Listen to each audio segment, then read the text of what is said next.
بسم اللہ الرحمن الرحیم۔ حضرت ادریس علیہ السلام کے زمانے میں انسان بہت بد عمل ہو گئے تھے۔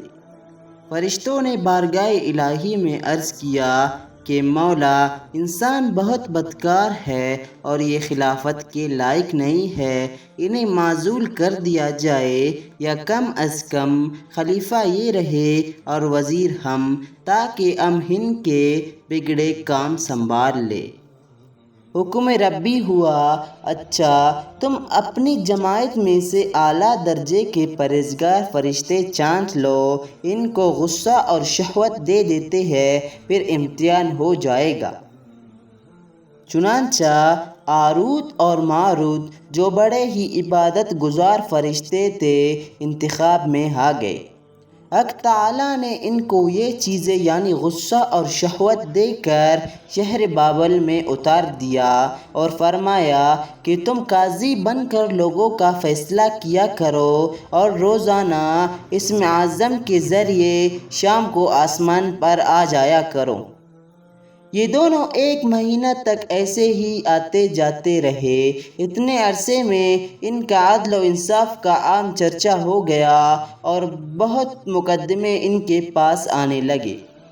ایک روز ایک نہایت حسین و جمیل عورت جس کا نام زہرا تھا، یہ ملک فارس کی رہنے والی تھی، اس نے اپنے خاوند کے خلاف مقدمہ دائر کیا۔ یہ دونوں اسے دیکھتے ہی عاشق راز ہو گئے اور اس سے برے کام کی خواہش کی۔ اس نے کہا، میرا دین کچھ اور ہے اور تمہارا دین کچھ اور اختلاف ہوتے ہوتے یہ نہیں ہو سکتا۔ نیز میرا شوہر بہت غیرت مند ہے، اگر اسے خبر لگ گئی تو مجھے قتل کر دے گا، لہٰذا پہلے تو آپ میرے بت کو سجدہ کرو اور پھر میرے شوہر کو قتل کرو، پھر میں تمہاری اور تم میرے۔ انہوں نے انکار کر دیا۔ وہ چلی گئی، مگر ان کے دل میں اس کی عشق کی آگ بھڑک گئی۔ آخر اسے پیغام بھیجا کہ ہم تیرے گھر آنا چاہتے ہیں۔ سر آنکھوں پر یہ دونوں اس کی گھر پہنچ گئے۔ اس نے اپنے آپ کو آراستہ کیا اور ان سے بولی کہ یا تو آپ لوگ مجھے اسم اعظم سکھا دیں یا بت کو سجدہ کرے یا شوہر کو قتل کرے یا شراب پی لے۔ انہوں نے سوچا کہ اسم اعظم اسرار الہی ہے، اس کو ظاہر کرنا بہت ظلم ہے، بت پرستی کرنا شرک ہے اور قتل حق العباد ہے، لاؤ شراب پی لیں۔ چنانچہ شراب پی لی۔ جب شراب پی کر مست ہو گئے، زہرا نے ان سے بت کو سجدہ بھی کروا لیا، اپنے شوہر کو بھی قتل کروا دیا اور اسم اعظم بھی پوچھ لیا۔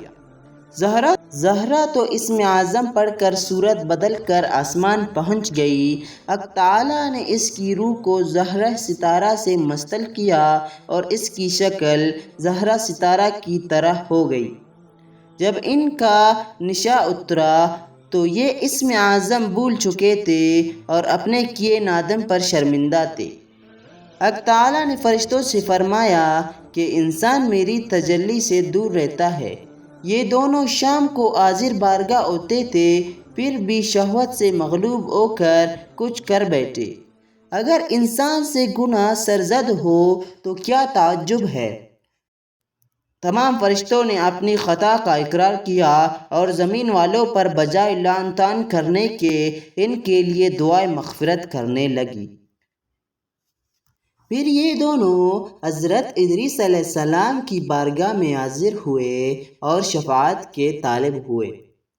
آپ نے ان کے حق میں دعائے مغفرت کی۔ بہت روز کے بعد حکم الہی آیا کہ ان کو اختیار دیجیے کہ یہ یا تو دنیاوی عذاب قبول کر لے یا آخرت کا۔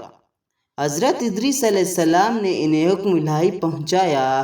انہوں نے عرض کیا کہ یا نبی، دنیا کا عذاب فانی اور آخرت کا عذاب ابدالآباد تک باقی رہے گا۔